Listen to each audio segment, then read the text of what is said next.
ওই জায়গায় হয় আর কি ক্যাম্পিং আর ইচ্ছা আছে ওই জায়গায় ক্যাম্পিং হয়। এই সামনে এটা হলো নাম কি? আমার নাম হচ্ছে রকি। ওকে, হ্যাঁ, তো এটা নিঝুম দ্বীপ নামে পরিচিত, তাই তো?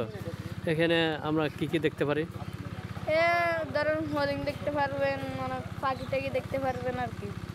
তারপরে ওই যে বনের মহিষ, মহিষ, শিয়াল এগুলো দেখতে পারবেন। ক্যাম্পিং করে হরিণ দেখা লাগে না?